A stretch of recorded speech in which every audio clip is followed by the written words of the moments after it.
मयि बुद्धिं निवेशय निवसिष्यसि मय्येव अत ऊर्ध्वं न संशय अथ चित्तं समाधातुं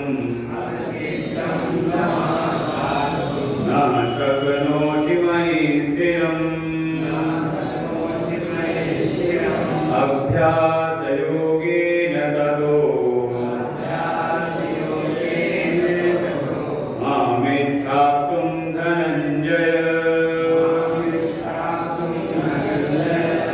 अभ्यासेऽप्यसमर्थोऽसि मत्कर्म परमो भव मदर्थमपि कर्माणि कुर्वन् सिद्धिमवाप्स्यसि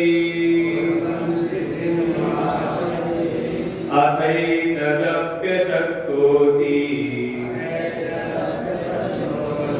कर्तुं मद्योगमाश्रितः सर्वकर्मफलत्यागं ततः कुरु यथात्मवान् ततः कुरु यथात्मवान्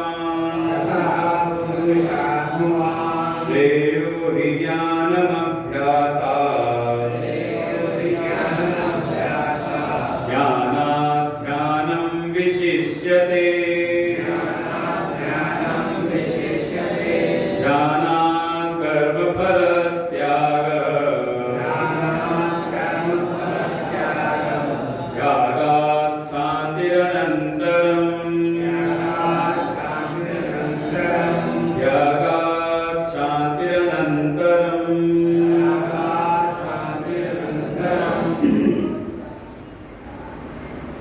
आदिशक्ति निवेदनी माँ भगवती दुर्गा जी के चरणों में कोट शरण परम सत्य प्रबंधनीय परमात्मा के अभिन्न स्वरूप अनंत श्री भूषित सदगुरुदेव भगवान चरणों में कोट शरण सोमपति सर्वत भगवत भक्त श्रद्धा भक्ति स्वरूपी माता श्रीमद् भगवद गीता के इस 12वें अध्याय जिसका नाम ही है भक्ति योग। जैसा अर्जुन ने भगवान से प्रश्न किया, भगवान अर्जुन के प्रश्नों का उत्तर देने के उपरांत अब भक्ति के साधनों का वर्णन करते हैं। वास्तव में भक्ति है क्या, जिसका सूत्र 7वें अध्याय से भगवान ने स्थापित किया था। मय्या सत्य मनः पार्थ योगम युञ्जन मदाश्रयः। भगवान कहते हे अर्जुन, वास्तव में भक्ति कुछ और नहीं बल्कि ये जो भक्त है, भक्त का मन, भक्त का हृदय, भक्त की जो बुद्धि है वो मुझ में अर्पित हो जाए।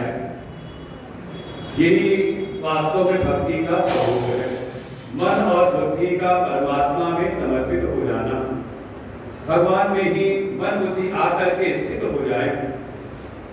वर्णन किया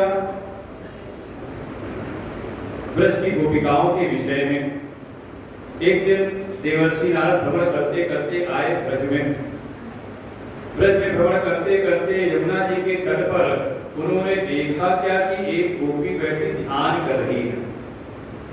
मन के भीतर आया देवर्षि नारद के कि जो योगी, बड़े बड़े जो योगी हैं, ध्यानी हैं, वो जिनका ध्यान करते हैं वो तो इसको स्वतः ही प्राप्त है, सहज प्राप्त हैं। जब चाहे उनका दर्शन कर ले। वो कन्हई भगवान कृष्ण तो इनको अत्यंत ही सहज रूप में प्राप्त है, तो इनको क्या आवश्यकता है ध्यान करने की। क्योंकि ध्यान भी एक साधन है भगवान को पाने का, भगवान का दर्शन करने का। तो जिनको सहज ही प्राप्त है तो उनको क्या आवश्यकता ध्यान करने की। तो जाकर के बड़े अचरज भाव के साथ में गोपी के पास भगवान देवर्षि नारद गए और जाकर के उससे यही बात पूछते हैं कि अरे गोपी, तू यहाँ पर बैठ के किसका ध्यान कर रही है।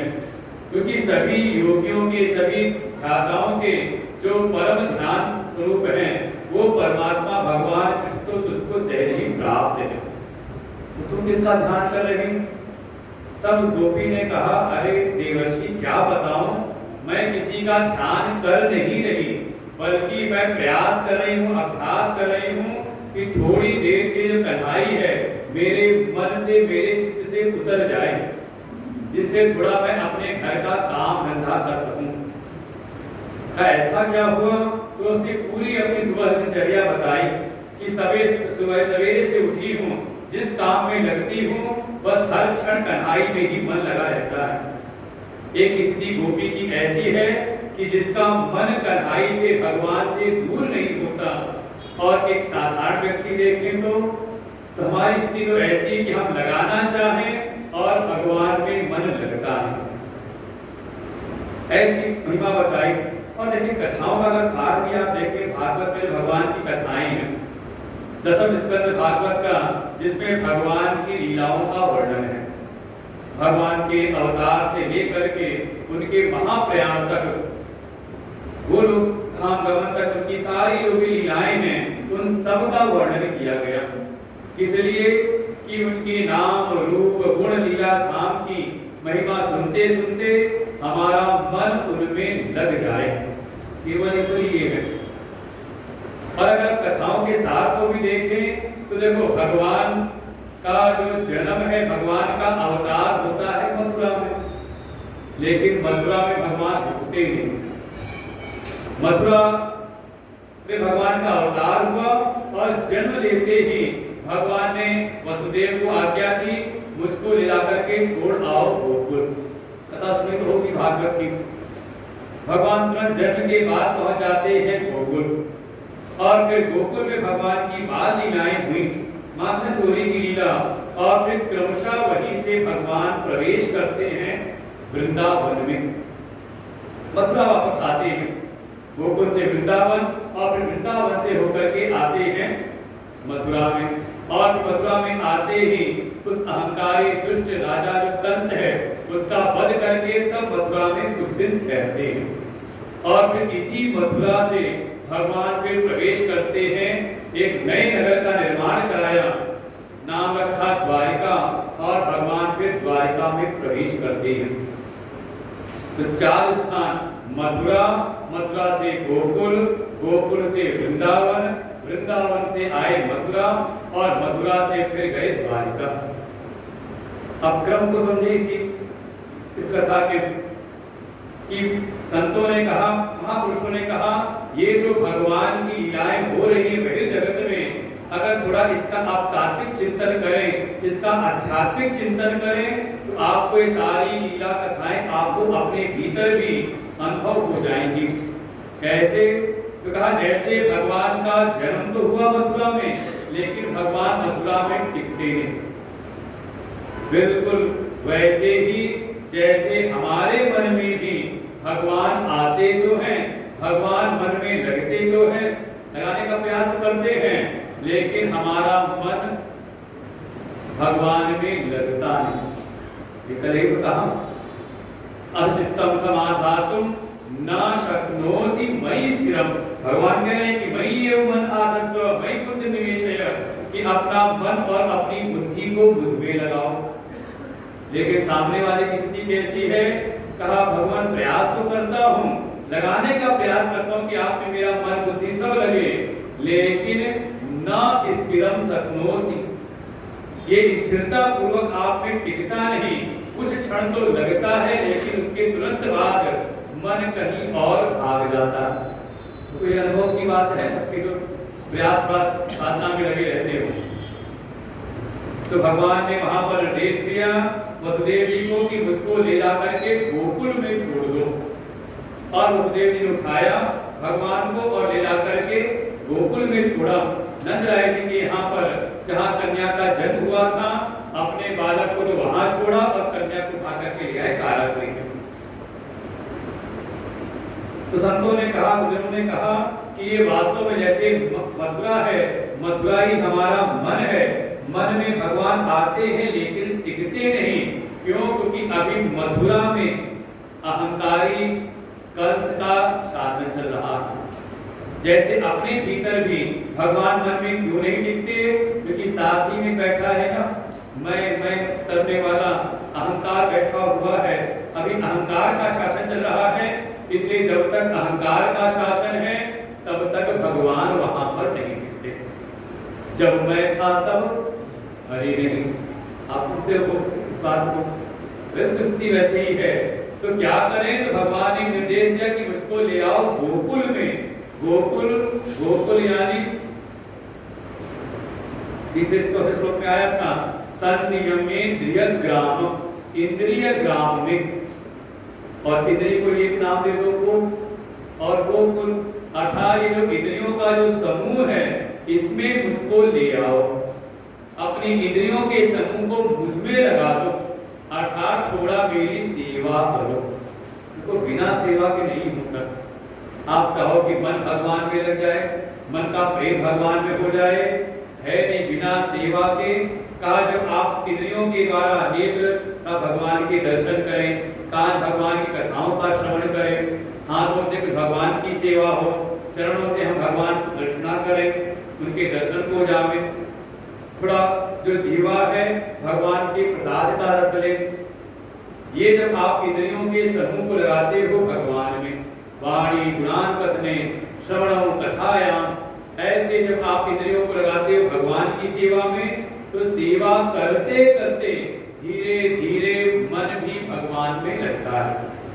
थोड़ा मन का जो प्रेम है तो हम भगवान गोकुल से ही प्रवेश कर जाते हैं हृदय में। हृदय अर्थात का ये जो भीतर का जो प्रेम है वो भगवान से हो जाता है।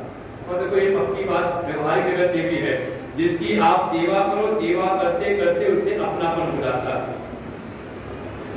और इसको तो आप बिल्कुल ऐसे समझ सकते हो जैसे आप जाओ वृंदावन, अयोध्या, कहीं पर भी जाओ और तीर्थ में गए, वहां पर ठाकुर जी का कोई विग्रह आप ले आए कि हम जाके घर में स्थापना करेंगे, इनकी पूजा करेंगे। घर लेकर के आए, तभी कोई पड़ोसी आया, कोई सगा संबंधी आया, उसने कहा इस विग्रह तो बड़ा सुंदर है, ऐसा करो ये हमको दे दो, हम इसकी पूजा करें, तुम तो जाते रहते दोबारा फिर ले आना। तो संभावना है अगर आपका उससे संबंधी से अगर प्रेम है तो आप उठा करके दे देते हो, ठीक हुई तुम रख लो, तुम पूजा करना, हम फिर आकर के ले आएंगे। लेकिन दूसरी स्थिति ऐसी है कि हम गए तीर्थ में, वहां से ठाकुर जी का विग्रह लेकर के आए और ला करके हम उसकी पूजा करने लगे। पूजा करते करते ठाकुर जी की सेवा करते करते उनको रोज स्नान कराते हैं, उनको श्रृंगार करते हैं, उनको रोज भोग लगाते हैं और धीरे धीरे सेवा करते करते थोड़ा उनसे हो गया अपनापन। 6 महीने साल भर सेवा कर ली और अब कोई आ जाए आपका मित्र, आपका सगा संबंधी, आपसे कहे ठाकुर जी को दे दो हमें, हम इनकी पूजा करेंगे, तुम जाकर के दूसरा ले आना, दोगे फिर आप। फिर अगर सच्चे मन से अगर सेवा की है तो पक्की बात आप देने को तैयार होगे नहीं।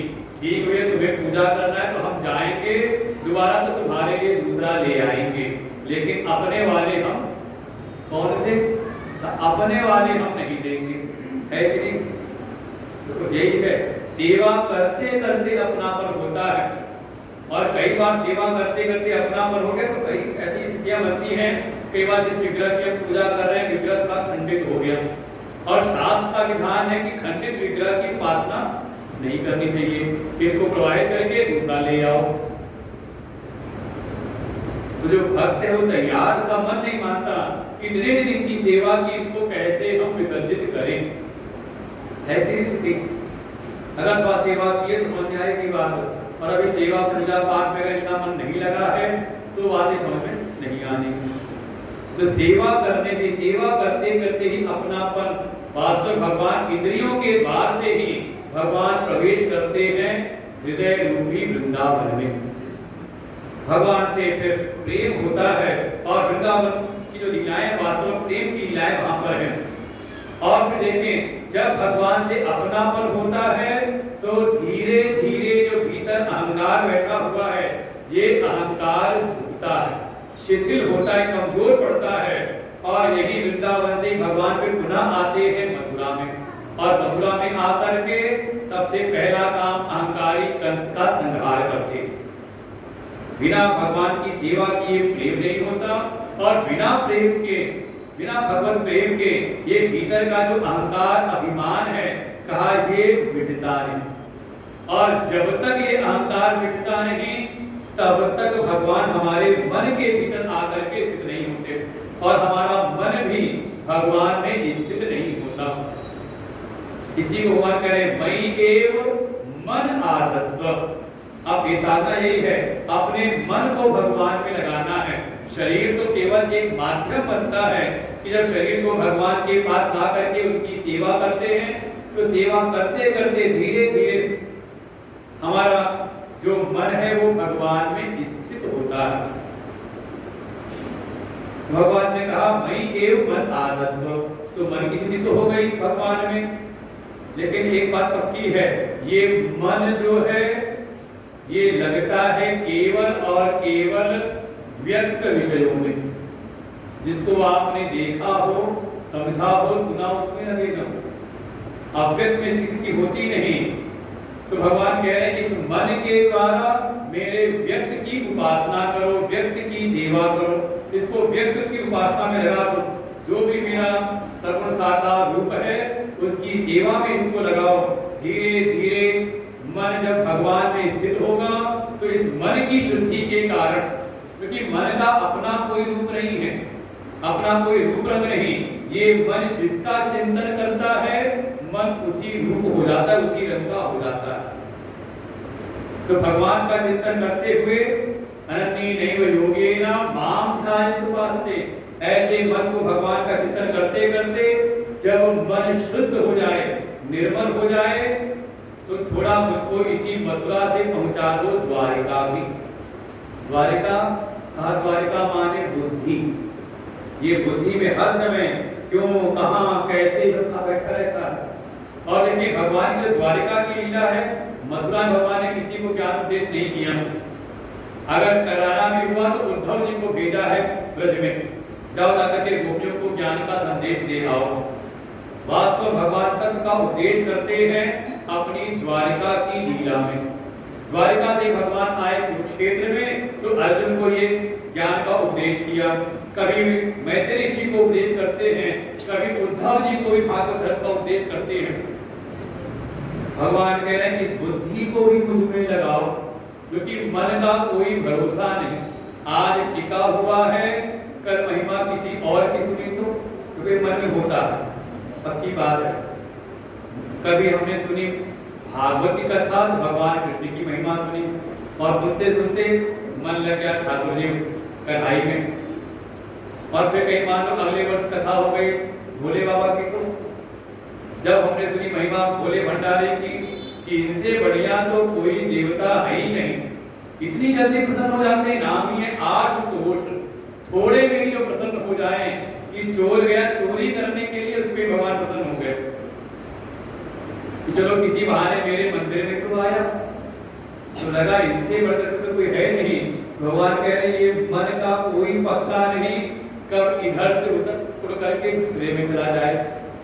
इसलिए जिस मन को तुमने व्यक्त स्वरूप में लगाया है, सगुण साकार की भक्ति में लगाया है, साथ ही साथ जिनकी उपासना कर रहे जो आराध्य हैं उनके परम तत्व को भी जानो। क्योंकि जब तक परमात्मा के अपने जो भी आराध्य हैं, जो भी अपने इष्ट हैं, जब तक उनके परम स्वरूप को नहीं जानते तब तक ये मन ये विचलित होता रहता है, मन का विचार होता रहेगा एक से दूसरे तीसरे में। लेकिन जान लिया कि जो हमारे आराध्य हैं वही परम तत्व है, उनके परम तत्व का जब अनुभव हो गया और वो होता है बुद्धि के विचार के द्वारा। तो दो चीजें हो गई। अब एक है हमारी भावना, भावना है मन का विषय, मन की भावना भगवान। देखो भावना की वृत्ति कहां पर है, जो हमें व्यक्त रूप में दिखाई दे। तो मन की भावनाओं को जोड़ने के लिए भगवान की सगुण साकार की उपासना, और ये जो मन के विचार हैं इनको जोड़ना है तो कहा भगवान के तत्व का हम श्रवण करें, थोड़ा सत्संग में जाकर के अपनी बुद्धि को लगाएं। क्योंकि जब भगवान के तत्व का ज्ञान होता है तो बुद्धि फिर कभी विचलित नहीं होती। यही भगवान कह रहे हैं। इसीलिए अपने मन को भी मुझ में लगाओ और बुद्धि को भी मुझ में ही लगाओ। तो परिणाम क्या होगा? तो परिणाम कहा, जिसने भी अपने मन बुद्धि को मुझ में अर्पित कर दिया, मुझ में स्थित कर दिया, वो वास्तव में फिर कहीं और विश्राम नहीं करता, बल्कि वो मुझ में ही विश्राम करता है। अब ऐसा कोई ज्ञानी है, ऐसा कोई भक्त है जिसकी मन की भावनाएं भी भगवान से जुड़ी और बुद्धि के विचार भी भगवान से जुड़ गए, तो वो फिर भगवान में ही निवास करता है। वो फिर बाहर की परिस्थितियों में निवास नहीं करता। देखो अभी तो हम कहीं ना कहीं बाहर की परिस्थितियों में निवास कर रहे हैं, इसलिए बाहर की परिस्थितियां बदली तो हमारा भीतर भी बदल जाता है। कहीं हम धन में निवास कर रहे हैं, कहीं घर परिवार में, कहीं मकान में, कहीं वस्तुओं में हमारा निवास होता है। कह सकते हैं कि साधारण व्यक्ति का जो निवास है वो है संसार में। और संसार कैसा है?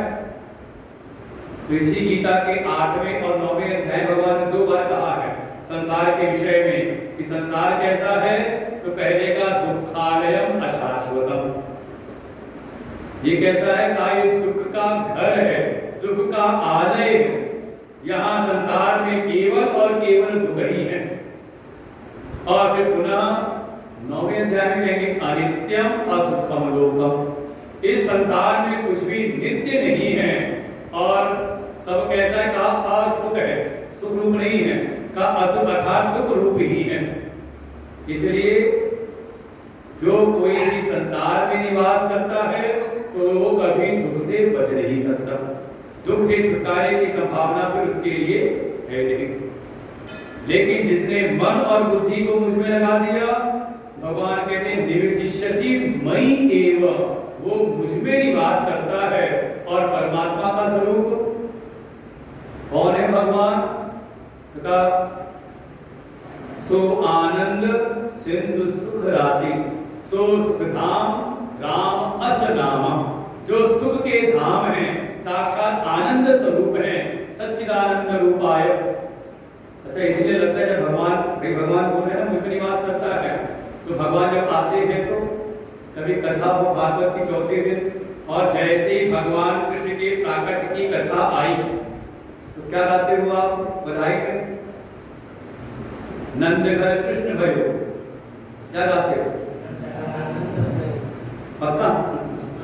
उसमें ध्यान नहीं क्या क्या कहना है?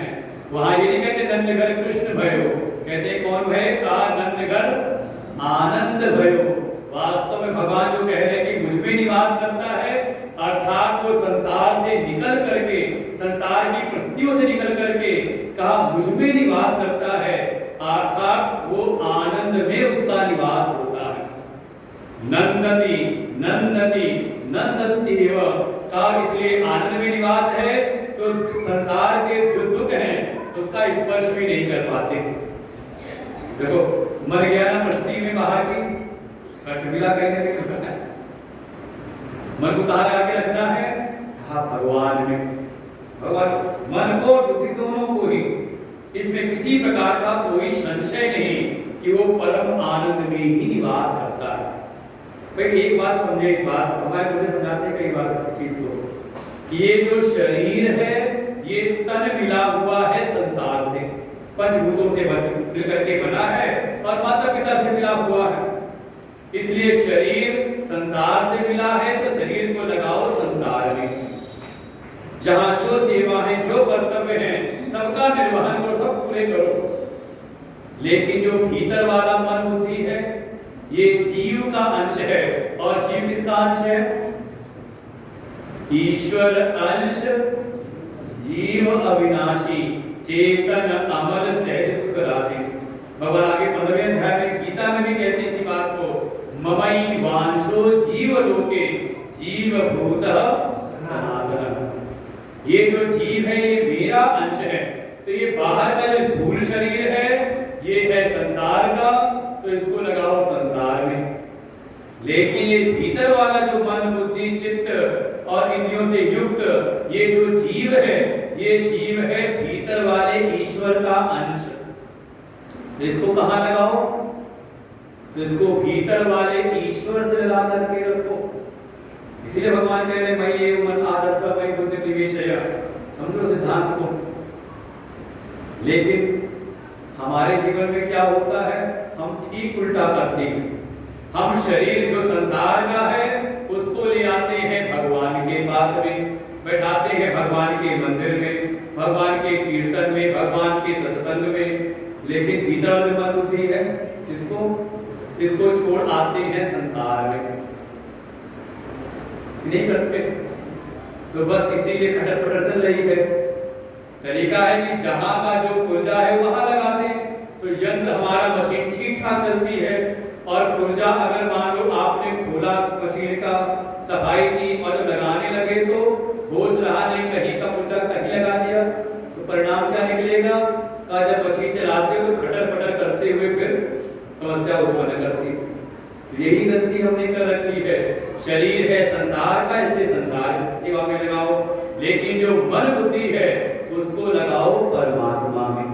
जो आनंद स्वरूप है, साधन सुख धाम है, उसमें अपने मन बुद्धि को लगाओ। परिणाम जीवन के संसार के जो भी दुख हैं वो आपको स्पर्श भी नहीं कर पाएंगे।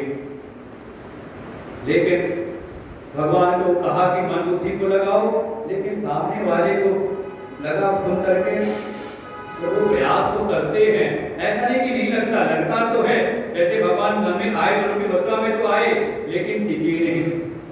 हे भगवान, हम प्रयास तो करते हैं लगाने का, लेकिन हमारा ये जो मन है स्थिरता से नहीं लगता, स्थिर नहीं रहता परमात्मा में, भगवान में।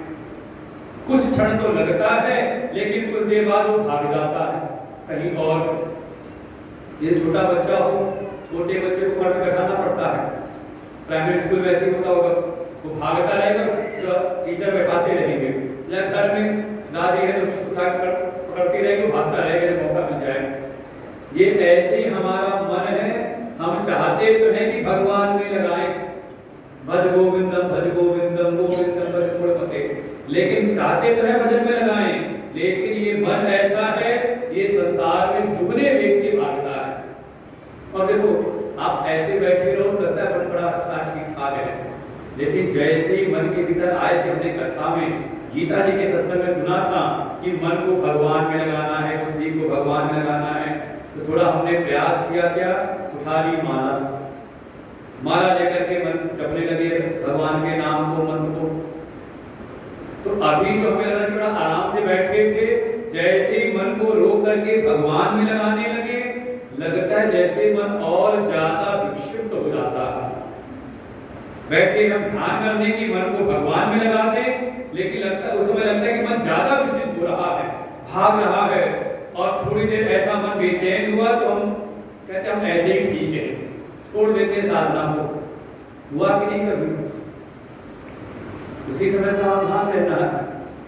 ये क्योंकि मन का बिल्कुल स्वभाव बताया, जैसे कोई पक्षी है, जैसे कोई पशु है, उसको उसके ऊपर आप जाल डालो, इसको पकड़ करके हमें अपने बस में करें। अभी था ना पीछे, अभी कल खबर है कि आपकी भेड़िया मारा गया, कितने दिन पकड़ रहे थे। जिस समय आप किसी पशु या पक्षी पर जाल डालते उसको अपने बस में करने के लिए, तो जाल पड़ते ही वो जो पशु है, पक्षी है, वो पूरी ताकत लगा करके निकलने का प्रयास करता है कि जाल को काट करके, तोड़ करके मैं इससे आजाद हो जाऊं। लेकिन अगर जाल मजबूत हो तो थोड़ी देर फड़फड़ाते का वो पशु और पक्षी थक करके उसी अपने भीतर ही वही रुक जाता है। इसलिए छोड़ना मत। अगर अर्जितम समाधातुम न शक्नोति मयि चिरम, भगवान कह रहे हैं ठीक, अगर अभ्यास कर रहे हो मुझमें अपने मन को लगाने के लिए, और तुम्हारा मन अगर मुझमें स्थिर रूप से नहीं बैठ पा रहा, तो साधना को छोड़ना नहीं, बल्कि अपनी साधना के अभ्यास को और बढ़ाते रहना। बिल्कुल मन ना भी लगे, अगर ऐसा लगे कि मन तो बड़ा खिन्न हो जाता है पूजा करते करते, तो कई बार पूजा पाठ में मन बोर हो जाता है, कहते मन नहीं लग रहा पूजा पाठ में, ना लगे तो भी करते रहना नियम पूर्वक। जैसे कोई छोटा बच्चा हो, सुबह स्कूल भेजो, जाता नहीं, होता है, तो क्या करते, घर बैठा लेते हो, कि बच्चे का मन नहीं है पढ़ने का, तो उसको मार पीट के जैसे ही स्कूल छोड़ करके आते हैं। लेकिन धीरे धीरे जब जाने लगा तो इसमें उसकी भी आदत पड़ गई स्कूल में बैठने की, मन लगने लगा उसका। ऐसे ही भगवान कहे अभ्यास योगेन ततो, इसके अगर ये भाव अच्छे नहीं रहता तो भी का इसको नियम बना करके कि हाँ कम से कम 15 मिनट हम ध्यान करेंगे, 15 मिनट हो जाए तो कहा 20 मिनट ध्यान करेंगे। धीरे धीरे अपने अभ्यास को बढ़ाता जाए नियम से कि सुबह 1 घंटा और शाम को 1 घंटा। क्यों ज्यादा कह दिया क्या? कम कहा है, 8 घंटे थे, ज्यादा नहीं भूल गए थे। 8 घंटे में पहले शुरुआत करें कम से कि चलो हम 15 मिनट से शुरू करते हैं, 15 मिनट जरूर से जरूर बैठेंगे, सुबह भी शाम को भी। फिर धीरे धीरे समय को बढ़ाते रहें कि आधा घंटा कर लें, आधे घंटे से 1 घंटा कर लें। और ये अभ्यास बढ़ाते हुए भगवान कहते हैं मुझको पाने की इच्छा करो, क्योंकि ये जो स्थिरता नहीं हो रही कारण एक ही है कि अभी तुम मुझको पाना नहीं चाह रहे, अभी तुम्हारे मन के भीतर संसार के विषयों की इच्छा ज्यादा है। अंतर्यामी प्रभु है, जानते हैं दिल की बात। आप कल्पना करें जब प्रहलाद की रक्षा करने के लिए भगवान नरसिंह रूप में आए, हिरण्यकशिपु का वध कर दिया और फिर प्रहलाद से कहा पुत्र वरदान मांगो, तुम्हारी सेवा से मैं प्रसन्न हुआ हूं, तुम्हारी भक्ति से। वो प्रहलाद अपने मन को टटोलते हैं और बार बार देखते कि मेरे मन में तो कोई इच्छा थी नहीं, भगवान की प्राप्ति की अतिरिक्त कोई और कामना तो मेरे मन में थी नहीं, लेकिन भगवान बार बार कह रहे हैं मांग लो मांग लो। तो लगता है कि भगवान मेरे अंतर मन को जानते हैं। देखो एक चेतन मन है और एक होता है उसके भीतर भी अवचेतन मन। तो भगवान है अंतर्यामी, वो खट खट को रहने वाले, कण कण के बात को जानने वाले हैं। तो प्रभु है अंतर्यामी, बिल्कुल हृदय के भीतर निवास करने वाले हैं। तो शायद मुझको अपने ऊपर के मन में शायद पता नहीं चल पा रहा कोई कामना का, हो सकता है कोई अंतर मन में कोई कामना शेष रह गई है, कोई ना कोई वासना संसार की रह गई है, इसीलिए भगवान बार बार कह रहे हैं मांग लो मांग लो। तो प्रहलाद ने कहा प्रभु अगर आपको कुछ देना ही है तो मुझको ये वरदान दीजिए कि मेरे हृदय के भीतर, मेरे चित्त में संसार की कोई भी वासना उठे ही ना, कोई कामना उठे ही ना। ऐसी भगवान से प्रार्थना की है। भगवान जान है कि अभी मन के भीतर कुछ और पाने की इच्छा है, कुछ और संसार को पाने की लालसा है, इसीलिए थोड़ी देर तो लगता है भगवान पूजा में। और उसके बाद उठते ही फोन देखते हो, पूजा से उठते क्या सत्संग से पहुंचते ही घर से पहला काम देखिए, संसार में कोई काम नहीं छूट गया हमारा। तो कहीं ना कहीं कारण ये है, भगवान कह रहे हैं अपने अभ्यास को बढ़ाओ, बार बार प्रयास करो, नियम बना करके पूजा पाठ उपासना में लगो और उपासना करते हुए मुझको पाने की इच्छा करो। ये जब सुना तो लगा कि ये भी थोड़ा कठिन है। सच बात बताएं तो थोड़ी देर तो हम बैठ जाते हैं, लेकिन हर समय मन भगवान में लगा रहे ऐसा तो बड़ा मुश्किल लगता है। भगवान ने कहा अच्छा इसमें भी दिक्कत है, तो आगे कहते हैं अभ्यासे अपि असमर्थोसि, अगर तुम ये निरंतर अभ्यास करने में भी असमर्थ अपने को देखते हो, समझते हो कि मुझसे ये अभ्यास भी नहीं हो पाता, तो फिर क्या करें? तो क्या हमारे लिए कोई उपाय है नहीं? भगवान के चिंता ना करो, अभी भी उपाय है। तो वे साधन बता रहे हैं, पहले कहा मन बुद्धि को लगाओ, ना लग पाए तो अपना अभ्यास, अपनी साधना को बढ़ाओ और उसको पाने की इच्छा करो। अगर ये निरंतर भगवान की सेवा उपासना पूजा में भी अगर मन नहीं लग पाता, स्थिरता नहीं बन पाती, भगवान कहते निराश मत हो। भाई क्यों नहीं लग रहा भगवान में मन? क्योंकि अभी हमारा पूर्व के जो कर्मों की जो वासनाओं के कारण हमारा चित्त जो है रजोगुण के कारण संसार के कर्मों में लगा रहता है। वो कह देते हैं कि संसार से फुर्सत मिलती नहीं, ये जहर खाने को फुर्सत नहीं है, आप कह रहे भगवान में मन को लगाओ। भगवान कह रहे हैं ठीक है, जो भी कर रहे हो अभ्यासे अपनी असमर्थोसी, अगर मुझमें ये मेरा ये अभ्यास करने में अगर तुम असमर्थ समझते हो अपने आप को, तो मत कर्म परमो भव। कारण है कहीं न कहीं कर्म की वासनाएं चित्त में बैठी हैं, बिना कुछ किए रह नहीं सकते। और ये बिल्कुल है, ध्यान में बैठ पाना बड़ा मुश्किल है। किसी को किसी क्रिया में लगा दो, किसी कर्म में लगा दो, किसी सेवा में लगा दो, तो आराम से लग जाता है। लेकिन उसी को कह दो नहीं, थोड़ी देर बैठ करके अब ध्यान करो, भगवान का चिंतन करो, भगवान की उपासना करो, बिल्कुल विधि पूर्वक पूजा है, अनुष्ठान में बैठो, बैठना बड़ा मुश्किल है। कुछ देर तो बैठते, धीरे धीरे बैठते बैठते आलस आने लगता है उसमें। हाँ, उसी को लगा दो किसी सेवा में, कर्म में, आराम से लग जाता है। भगवान कह रहे ये चित्त जो कर्मों में आसक्त हुआ है, तो ऐसा करो कि संसार में जो भी करो मत कर्म परमो भव, फिर वो सारे कर्म मेरे लिए करने वाले हो जाओ। देखो 10वें श्लोक से पहुंचे सीधे कहां पर, जो पहले बता रखा है 6वें अध्याय 6वें श्लोक में, ये तु सर्वाणि कर्माणि मयि सन्न्यस्य मत्परः। अगर बिना कुछ किए रह नहीं सकते, ध्यान में इतनी स्थिति नहीं बन पाती कि हम एकाग्र होकर के अपने मन बुद्धि को भगवान में लगा दें, हमारा जो चित्त है वो कर्मों में लगा हुआ है, तो भगवान कह रहे हैं कि जो भी कर रहे हो तो मदर्थम अपि कर्माणि, मेरे लिए कर्म करने वाले हो जाओ।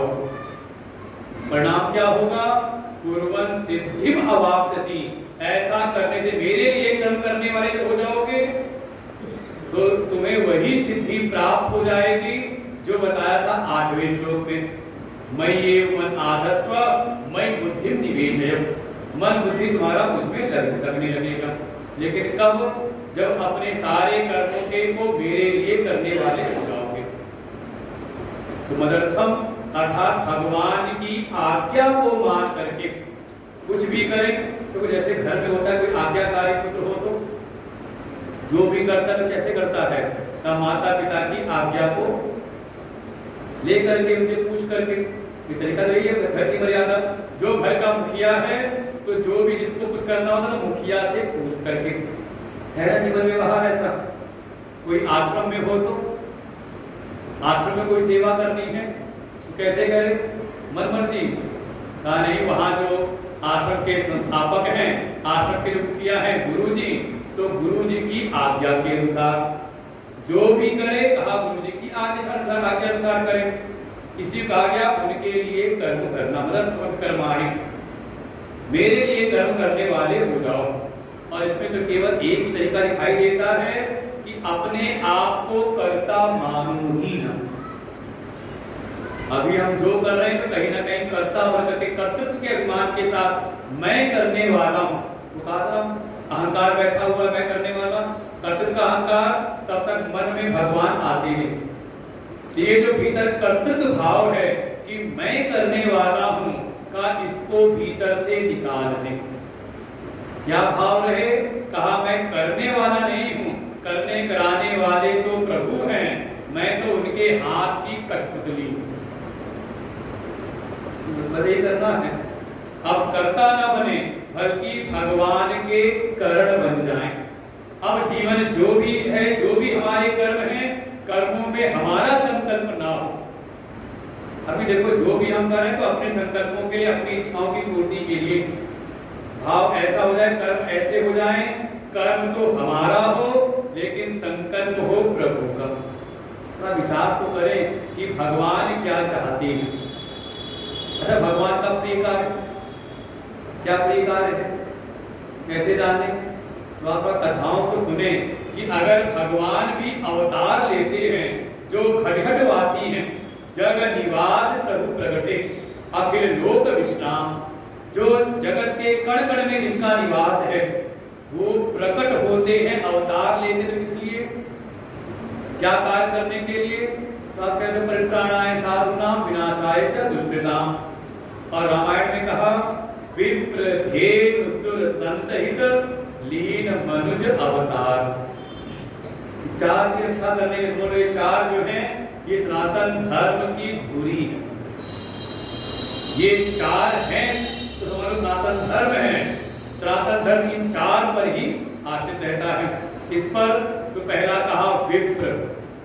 विप्र माने वेद पाठे, वेद पाठे भवेद विप्रः। कहा जो वेद का अध्ययन करने वाले हों, वेद पढ़ने और पढ़ाने वाले हों, यज्ञ करने और कराने वाले हों, दान लेने और देने वाले हों। ये 6 मुख्य कर्म बताए हैं विप्र के।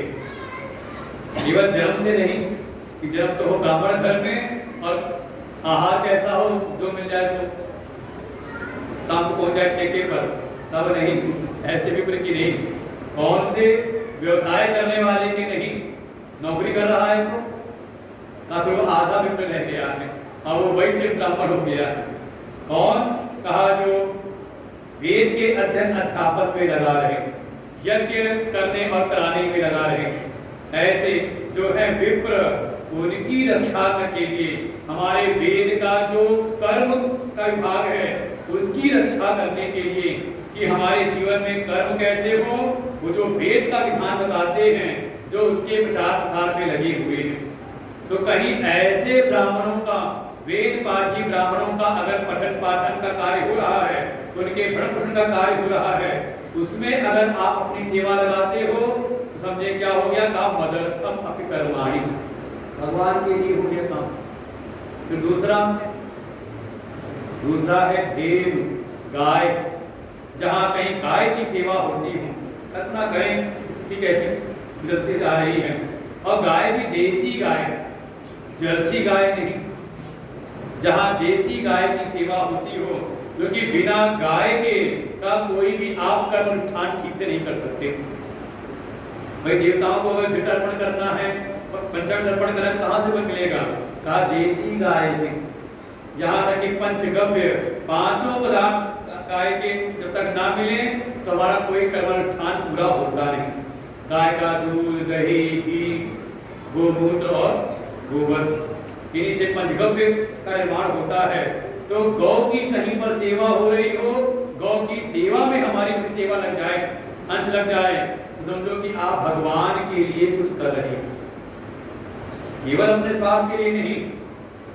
फिर जहाँ देवताओं की सेवा होती हो, जहाँ कहीं देवालय हो, मंदिर हो, वहां अगर आप कोई सेवा कर रहे हैं तो इसलिए सेवा करना बहुत जरूरी है। मंदिर की अगर हमारे ग्राम में अगर कोई सिद्धपीठ, कोई मंदिर है, देवी का स्थान है, तो ये हम सबका कर्तव्य है कि उसकी स्वच्छता, उसकी व्यवस्था को हम अच्छे प्रकार से बनाए रखें। यहाँ रहने वालों का कर्तव्य होता है, ये नहीं कि आए मंदिर में पूजा की पूरा एक रोजगारी चले गए। बिल्कुल सब जो ऐसे देवताओं की सेवा में लग जाए तो समझ लो ईश्वर के कार्य में उसकी सेवा लग रही है। और चौथा था संत, संत अर्थात जिनके ऊपर जो वेदों का ज्ञान का विभाग है, जिन पर आश्रित है, जो ज्ञान के प्रचार प्रसार में लगे रहते हैं, स्वयं तपस्या करके ज्ञान की प्राप्ति करते हैं और समाज जाके ज्ञान का प्रचार प्रसार करते हैं।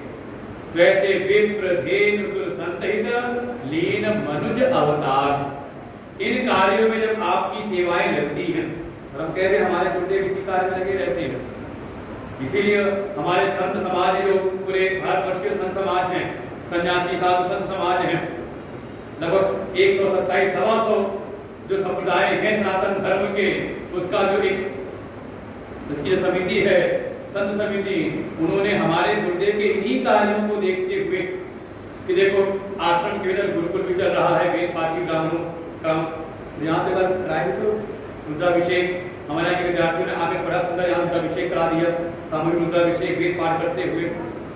फिर वहीं पर गौ सेवा भी हो रही है, देसी गायों की सेवा हो रही है, साथ ही देवालय है, यज्ञशाला है, नित्य ही देवताओं के लिए आहुति दी जा रही है, देवताओं की उपासना हो रही है, और साथ ही संतों की सेवा।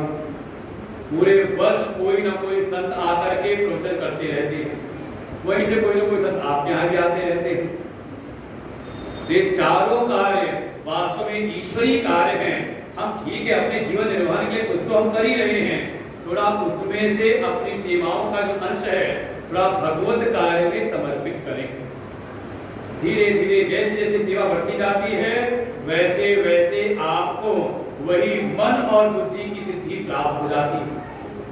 मुख्य बात तो यही है कि भगवान की आज्ञा मान करके हम अपने जीवन को चलाएं। जो भगवान के उपदेश हैं, आदेश हैं शास्त्रों में, उसके अनुसार हम अपना जीवन जिए। यही हो जाता है मदर्थम अपि कर्माणि। लेकिन मन में ये भी आता है, मानते तो हैं भगवान की, लेकिन सारी थोड़ी ना मान पाते, सारी मान लेते हो। वैसे है तो ठीक, और अपने मन को देखो, तो किसी संत ने ऐसा अच्छा कहा, कई तो गलत लड़ रहे थे, अपना अपन समझाने का प्रयास जब नहीं माने, जानते थे कि ये बड़े पक्के भगत है। किसके भगत है? कहा राम जी के भगत है। तो उन्होंने बड़ी एक कटाक्ष किया कि देखो ये राम को तो मानते हैं लेकिन राम की नहीं मानते। भाई राम जी कहते हैं बिल्कुल शांति से रहो, शांति के होकर के एक दूसरे से प्रेम व्यवहार करो। तो ये राम को तो मानते हैं लेकिन राम की, तो भगवान को तो मानते हैं लेकिन भगवान की आज्ञा, भगवान कहते हैं धर्म पूर्वक जीवन जियो, जीव कोई भी व्यसन है व्यसन को जीवन में बदलाओ। और हम कहा सारी बात में कुछ बात को मान ही लेते हैं। जैसे संतों ने सुनाया कि एक गुरु शिष्य थे, गुरु चेला थे। वो गुरु जी आवाज लगाए, अरे चेला राम उठ जाओ। तो चेला उठे, हल्का फिर करवट बदल के फिर लेट जाए, फिर सो जाओ।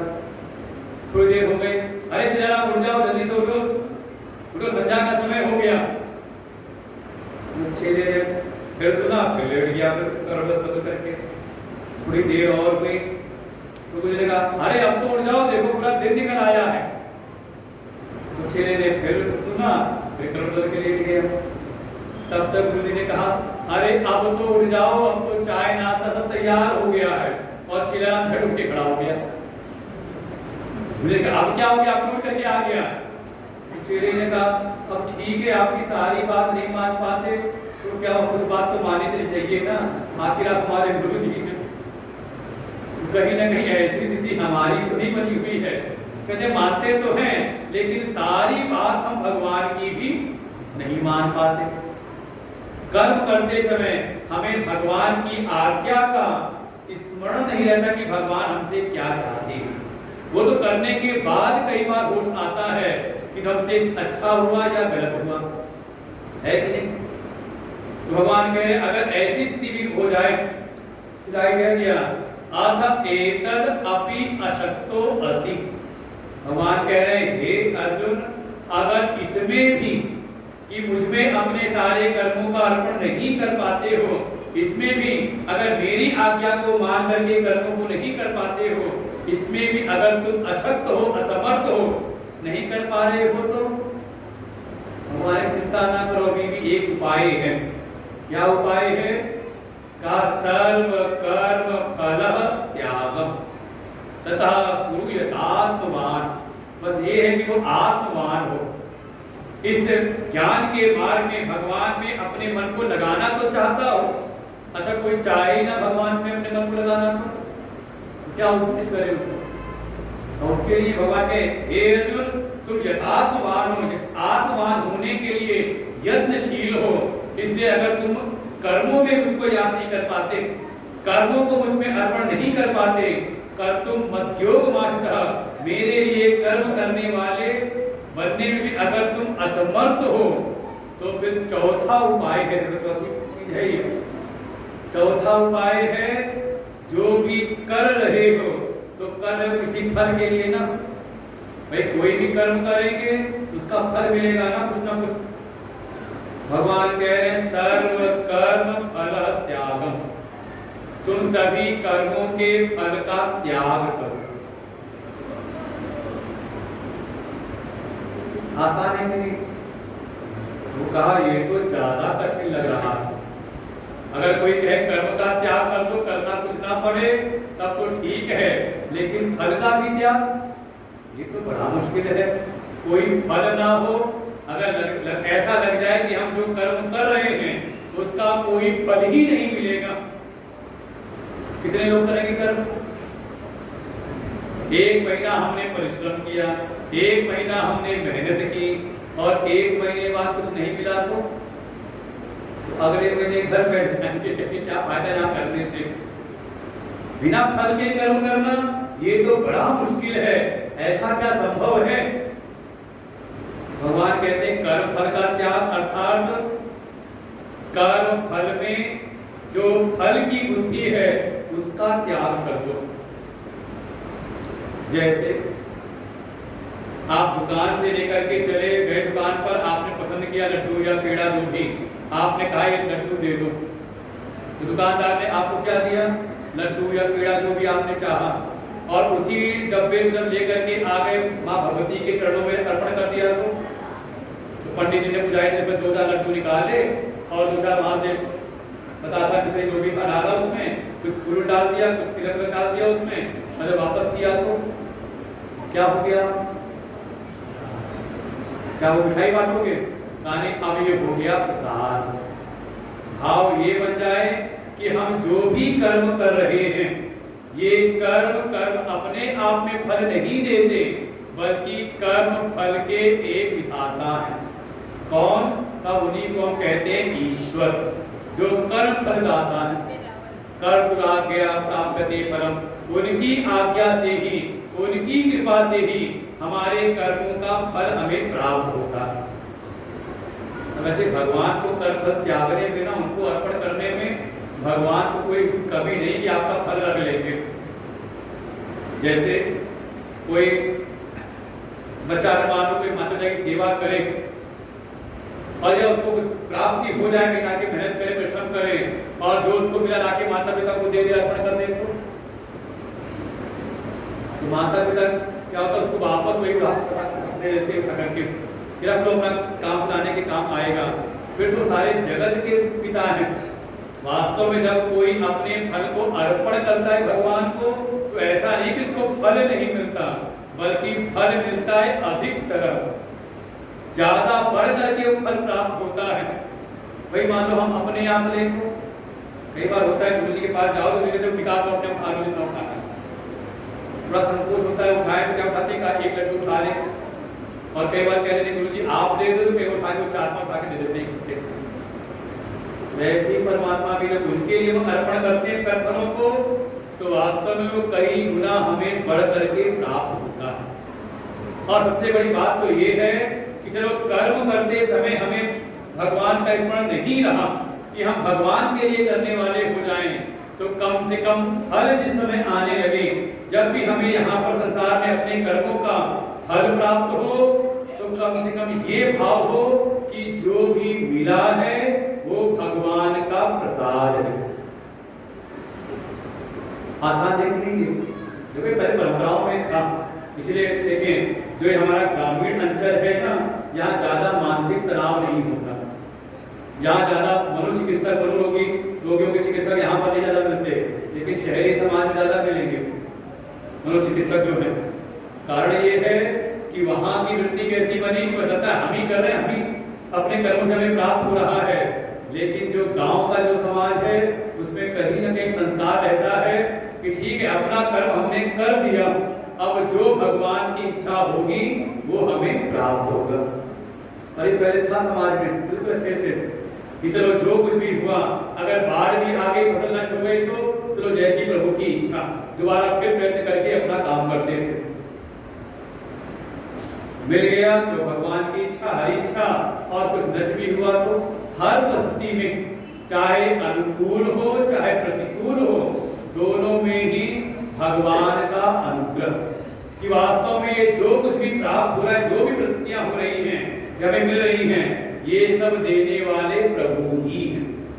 और देखो ये भगवान जानते हैं अपने भक्त को कहाँ कैसे रखना है। जैसे कई बार आता है भक्ति विषय समझना हो, जैसे कोई एक माँ पोषण करती है अपने बालक का, बच्चे को भूख लग जाए तो माँ पहचान करके उसको खिला देती है, दूध पिला देती है। बच्चा बिना खाए अगर कभी सो जाए तो खा करके उसको खिला पिला देती है।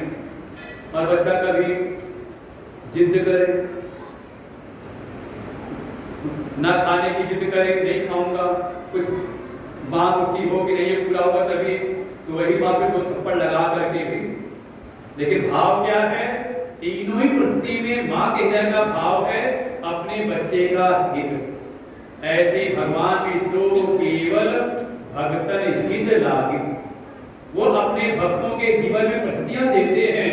कहीं अगर लगता है कि इसको सुख समृद्धि दे करके आगे बढ़ाना है तो भगवान सुख समृद्धि प्रदान कर देते हैं, और कई बार लगता है कि इसका मन ज्यादा आसक्त हो रहा है। ये बात तो कहते हैं हमारे सुदामा जी, जब द्वारिका गए भगवान से मिलने के, भगवान ने बड़ी सेवा की, बिल्कुल जैसे उनकी राशि ठाट बाट थे वैसी सेवा की।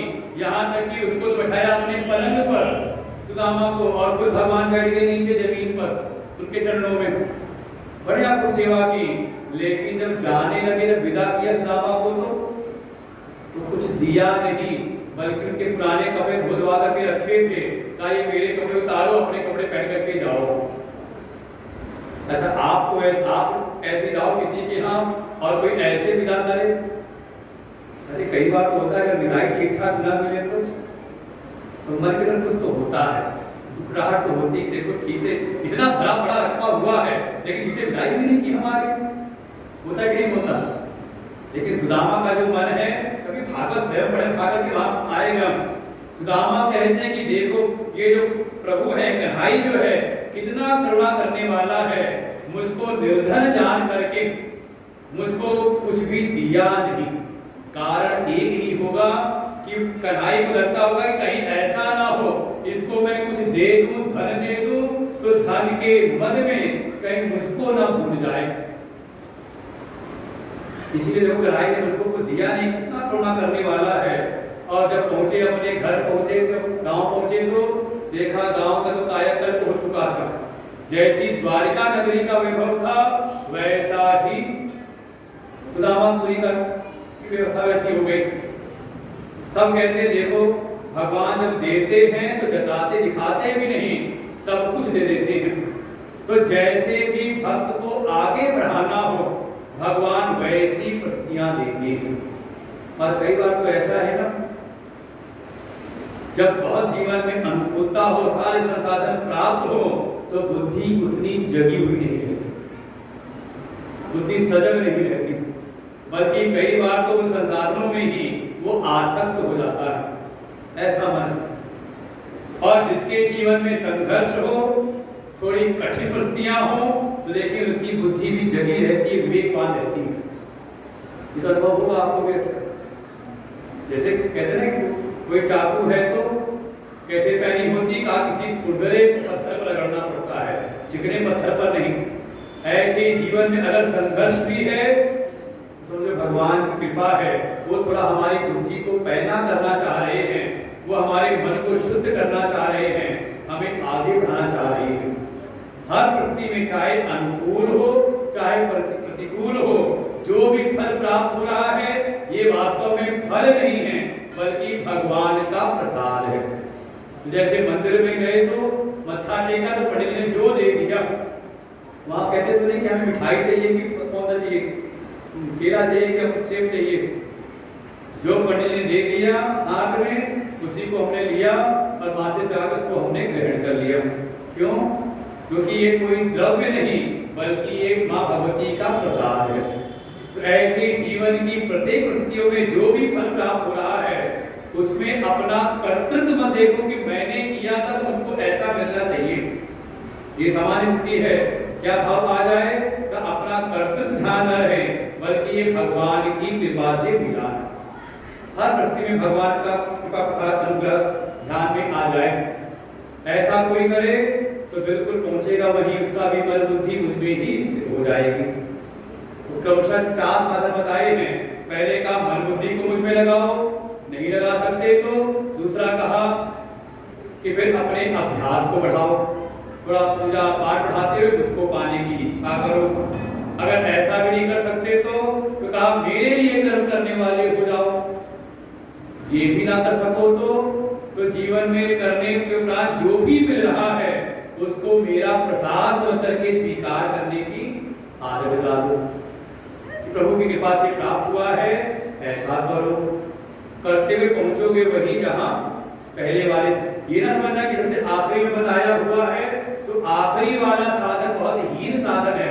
कई बार लगता है ना मन के भीतर चाप होता है, ऐसा कर लो, ना कर पाओ तो दूसरा वाला कर लो, ये ना कर सको तो तीसरा कर लो, तीसरा ना कर सको चौथा कर लो। तो मन के भीतर आता है कि चौथा वाला क्यों करें, करना होगा तो हम पहला वाला ही करेंगे, हमको इतने टेक्निसिटी कोई नहीं है। तो कहीं ये चौथे वाले के प्रति ऐसी कोई हीन भावना ना आ जाए कि चौथा वाला बड़ा आखिरी वाला है, तो कुछ छोटा साधन है, इसको एक ऊपर वाला ही करेंगे। तो कई बार ऐसा होता है छोटा हम कर नहीं पाते और बड़े वाले के सामर्थ्यवान बन नहीं पाते। होती नहीं ऐसी स्थिति, छोटे काम से बात नहीं करते, सीधे चाहते हैं बड़ा वाला साधन करेंगे, तो बड़ा वाला हमसे होता नहीं और छोटा वाला करना शुरू करते नहीं। तो ऐसी हे भावना ना बन जाए, ऐसी हीन भावना इसके प्रति ना बने। तो भगवान 12वें श्लोक में अब ये जो आखिरी वाला था ना साधन, कौन सा, सर्व कर्म फल त्याग, इसकी स्तुति करते हैं। ये जो आखिरी वाला भी है, इसको बहुत हे भक्ति से मत देखो कि ये बहुत नीचे वाला है। का अगर ये भी तुमने कर लिया तो तुमको फल वही मिलेगा जो पहले वाले को मिल रहा था। क्या फल मिलेगा, निवसिष्यति मयि एव। और भगवान की स्थिति का मतलब, भगवान निवास करने का मतलब कि आनंद में ही तुम्हारा निवास होगा। और यहाँ जो स्तुति कर रहे हैं आखिरी वाले का, श्रेयो हि ज्ञानम अभ्यासात्, श्रेयो हि ज्ञानम अभ्यासात्, ज्ञानात् ध्यानं विशिष्यते, ज्ञानात् ध्यानं विशिष्यते, ज्ञानात् कर्मफल त्यागः, ज्ञानात् कर्मफल त्यागः, त्यागात् शान्तिरनन्तरम्, त्यागात् शान्तिरनन्तरम्।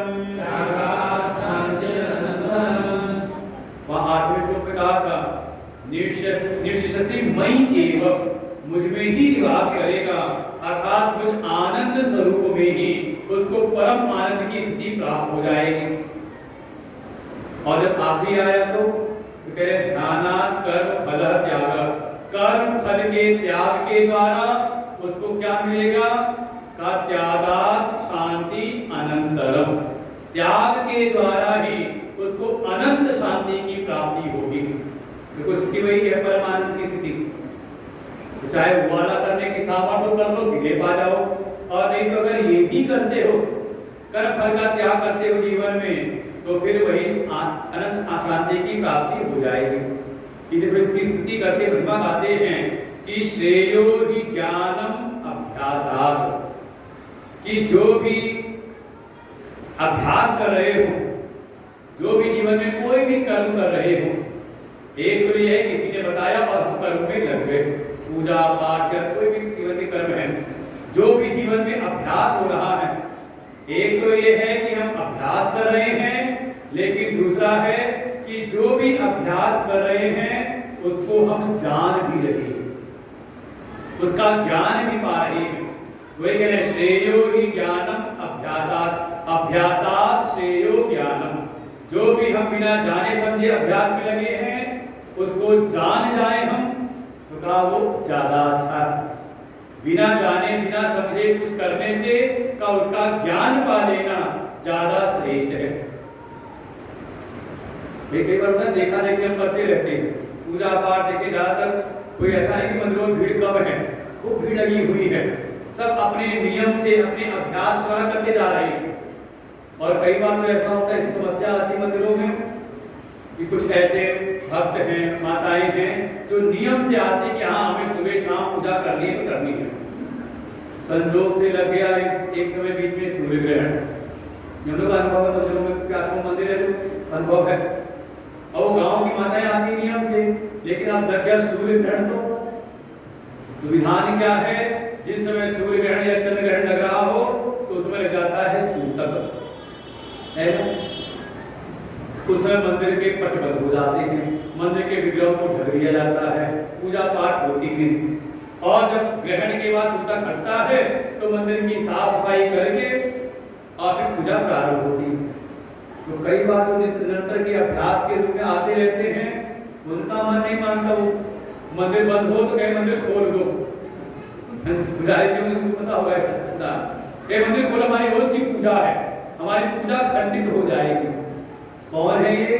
का अभ्यास तो कर रहे हैं, लेकिन जो अभ्यास कर रहे हैं उसकी विधि को ठीक से नहीं जान रहे, देखा देखी करते चले जाते हैं, नहीं होता।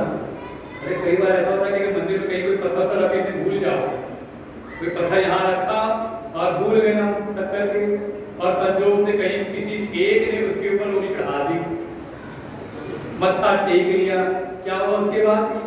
अब जो आएगा तो मंदिर बाद में जाएगा, पहले आप पत्थर जो रखा है ना, जिसको रोटी चढ़ाएगा, मत्था टेक के फिर आगे जाएगा, है तो नहीं है? तो मंदिर किसी को पता होगा। कई बार कुछ अभ्यास बन जाता है कि ऐसे करना चाहिए और वो अभ्यास बना रहता है। हमें पता है कि बड़ी पुरानी परंपरा थी एक समय, अब रही नहीं परंपरा, इस मंदिर की ये परंपरा थी, लेकिन जब परंपरा को तोड़ना होगा, हुआ होगा तो खत्म करना रहा होगा तो इतना सजग रहे होंगे, इतना प्रयास किया गया होगा, सावधान रहते होंगे, फिर भी कोई ना कोई आकर के कर जाता होगा। क्या हुआ? कहा जो भी हम अभ्यास कर रहे हैं, इस अभ्यास का रहस्य क्या है, इसकी वास्तव विधि क्या है, उसका जो ज्ञान प्राप्त करता है वो केवल अभ्यास करने वाले से जो ज्ञान पूर्वक करता है का वो ज्यादा श्रेष्ठ है। एक मजदूरी कर रहा है और एक मजदूरी करते करते ज्ञान पा लेता है, उसके रहस्य को जान लेता है, तो उसका विकास हो जाता है, वो राजवीर बन जाता है, ठेकेदार बन जाता है, और बिल्डर बन जाए, इंजीनियर बन जाए। लेकिन केवल अभ्यास करने वाले से, मजदूरी करने वाले से कहा जो जानता है उसके रहस्य को वो ज्यादा श्रेष्ठ है। फिर कहा ज्ञानात् ध्यानम विशिष्यते, कहा जो विधाओं को जानता है, इसका अच्छा सा ज्ञान है, उस ज्ञान से, केवल बुद्धि के ज्ञान से ज्यादा श्रेष्ठ है कि उसको हम अपने आचरण में ले आए, थोड़ा धारण कर ले, थोड़ा उसका हम ध्यान भी रखें। भाई ज्ञान तो हमें बहुत है, लेकिन मौके पर ज्ञान का वो ध्यान न बना रहे, केवल कहते हैं ध्यान कहाँ है, ध्यान में अरुता ना हो, ध्यान में ना करें तो वो फिर ज्ञान का कोई महत्व नहीं। इसलिए ज्ञानी से जो ध्यानी है वो ज्यादा श्रेष्ठ है। जो ध्यान में प्रवेश कर जा रहा है, बिल्कुल सावधान है, सजग है। एक को तो बुद्धि के अंदर ज्ञान है, जानकारियां हैं, लेकिन एक है जो सजग है, ध्यान रखता है हर एक चीज का, तो उसका प्रवेश ध्यान में भी होता है। तो ज्ञानी से ध्यानी श्रेष्ठ है। फिर जो ध्यान करने वाला है वो का उससे भी ध्यानात् कर्म फल त्यागम, जो ध्यान अर्थात जो आचरण में लेकर के आ रहा है, जो ज्ञान प्राप्त है उसके अनुसार जो कर्म कर रहा है, पूरा ध्यान में प्रवेश कर रहा है, उससे भी ज्यादा श्रेष्ठ वो है जो कर्म फलों का त्याग करता है, अर्थात जिसके चित्त के भीतर त्याग की वृत्ति बनी हुई है, क्योंकि संभावना कोई ध्यान में लगा रहा है तो किस लिए? कुछ पाने के लिए, इसकी बनी रहती है। और कभी गहन से कोई चिंतन करें इन विषयों पर, तो जब ध्यान में प्रवेश करते हैं तो उसमें भी बहुत सारे विघ्न आते हैं, अंतराय दोष आते हैं उसके भीतर भी। क्या है? तो कई बार ध्यान में भी वो भोक्ता बन जाता है किसी न किसी एक विशेष परिस्थिति का, बस ऐसा ही ध्यान लगा रहे। वास्तव में ध्यान से भी जो हर प्रकार के कर्म फल का त्यागी हो का वो ध्यानी से भी श्रेष्ठ है, क्योंकि कर्म फल का त्याग करना सबके बस की बात नहीं होती। कहीं न कहीं चित्त अगर ध्यान भी कर क्यों कर रहे हैं? कुछ पाने के लिए तो उससे भी ज्यादा श्रेष्ठ कौन है? जो कुछ पाने के लिए नहीं, बल्कि मेरा ऐसा कर्तव्य है, मुझको यही करना है, मतलब ये कि भगवान का आदेश है, भगवान की आज्ञा मान करके सर कर्म फलों का त्याग करते हुए जो जीवन जीता है, जिसके अंदर त्याग की वृत्ति है, कहा वो त्यागी सबसे ज्यादा श्रेष्ठ है। इसको सबसे आखिरी में ना समझे, ये बहुत महत्वपूर्ण है। जिसके जीवन में त्याग ना हो, वास्तव में भगवान को नहीं पा सकता, भगवान की भक्ति में आगे नहीं बढ़ सकता। एक तो संत ऐसे कहा करते थे कि इस कोई आया व्यसन करने वाला, उसे कहा व्यसन छोड़ दो, उसने कहा नहीं ये तो छूटता नहीं। भाई आया तो भगवान तुमसे कहते हैं गुरु जी से भक्ति मांगने के लिए, ज्ञान कैसे प्राप्त करें, सेवा कैसे करें, तो उन्होंने कहा पहले व्यसन तो छोड़ो। उसने कहा ये व्यसन तो हमसे छूटता नहीं। तो उन्होंने कहा जब तू दुनिया का एक तुच्छ सा छोटा सा एक व्यसन नहीं छोड़ पा रहा, तो उन परमात्मा के लिए तो सर्व का त्याग करना पड़ता है, तेरे बस की बात नहीं। वास्तव में ये जो त्याग की भावना है, कहा ये सर्वोत्तम साधना है, और जो कोई त्याग की भावना से जीवन को भरपूर कर ले, का वही ही आनंद शांति की प्राप्ति करता है। बिल्कुल अपने स्वरूपभूत परमात्मा का अनुभव करके परम आनंद की स्थिति, परम शांति की स्थिति उसको प्राप्त हो जाती है, बिना त्याग के नहीं। और तो आप देखो कि जीवन को विचार करो तो दो वृत्ति बनती है, एक है भोग करने की वृत्ति और दूसरी है त्याग की वृत्ति। ये दो मूल वृत्तियां हैं जीवन में, इससे आपका जीवन प्रभावित हो रहा है। और आप खुद देखो, अगर हमें ऐसा लगता है ना समझी के कारण कि जब हम भोग करेंगे तो हम सुखी होंगे, है ना, कुछ खाने को मिल जाए, कुछ देखने को मिल जाए, लगता है कि हाँ जब हम भोग करेंगे तो सुखी होंगे, लेकिन रहस्य कुछ और है। भोग में सुख नहीं है, सुख है त्याग में। भोग का सुख भी कब है, जब आपके सामने 4-10 लोग हो और वो देखने वाले हो कि आपके पास कौन सी वस्तु भोगने को है। अच्छा बढ़िया मकान बना लो और कोई देखने वाला ना हो पूरे गांव में, तो है हमारे गुरुदेव कहानी सुनाते हैं कि गांव में गुड़िया माई रहती थी और जाए सेठानियों के यहाँ सेवा करने, और सेठानियों को देख के बढ़िया बढ़िया सोने के आभूषण पहनी हुई हैं, बड़े बड़े मोटे मोटे हार पहनी हुई हैं, तो गुड़िया को लगे कि कुछ सोने का आभूषण तो होना चाहिए अपने पास में। जीवन बेकार है अगर सोना नहीं है अपने पास में, सब बेकार है। उसने पाई पाई जोड़ करके आ गए हमारे विजय जी के पास, भैया कुछ सोने का कोई आभूषण तो बना दो। उन्होंने हिसाब किताब किया, देखा देखा, तो कहा अरे इसमें क्या बनेगा, इसमें क्या बनाऊं, कौन सा ज्यादा होगा तो एक पतला सा छल्ला बन जाएगा उंगली में डालने का। उसने कहा अरे भैया कुछ भी बने, कुछ बना के दे दो, तो सोना तो होना चाहिए ना कम से कम, कुछ सोने का पहने दो। और उन्होंने बना करके दे दिया, पतला सा छल्ला था सोने का, और पहन करके जाए सेठानियों के बीच में, लेकिन ना कोई किसी का ध्यान जाए ना कोई कुछ पूछे। तो जिस समय लिया था सोने का गया तो बड़ी खुशी थी, लेकिन धीरे धीरे दिन 2-4 दिन में ही उसकी सारी खुशी सुख था सोने का सब हो गया छूमंतर। किसी ने पूछा तक नहीं कि सोने के मुकीम के बारे में। और एक दिन तो इतनी बेचैन हुई कि अपनी झोपड़ी में उसने आग लगा दी, और जब आग तेजी से लगने लगी, बढ़ने लगी, चिल्लाने लगी अरे बचाओ बचाओ मेरी झोपड़ी में आग लगे। 2-4 पड़ोसी इकट्ठे हुए, सब बुझाने का प्रयास करते हैं, लेकिन वही तो हाथ फाड़े चिल्ला रहे थे अरे बचाओ बचाओ बुझाओ मेरी झोपड़ी में आग लग गई। तो आग की लपट से कुछ चमकती हुई सोने पर, तो किसी पड़ोसन ने देखा, अरे काकी ये मुट्ठी ये छल्ला कब बनवाया सोने का। उसको भाई नहीं गुस्सा, 2 हाथ मारा, अरे पहले पूछ लेती तो झोपड़ी में आग क्यों लगती। वास्तव में भोग में सुख नहीं है, जब उसका प्रदर्शन आप करते हो तो सुख मिलता है, दिखाने में, भोग में नहीं। बल्कि जब आप त्याग करते हो, आप देखो आपके पास कोई सामर्थ्य हो, आप किसी को 2 रोटी खिला करके देखो, मन में संतुष्टि आती कि नहीं आती। अरे माताएं ऐसी रहती हैं, घर में कोई ना हो खाने वाला, तो आज घर में कोई है नहीं तो रसोई भी ना बने, ऐसी काम चल जाएगा। लेकिन किसी मेहमान आ गए, घर परिवार इकट्ठा हो गया, तो पूरा दिल लगा रहता है रसोई में।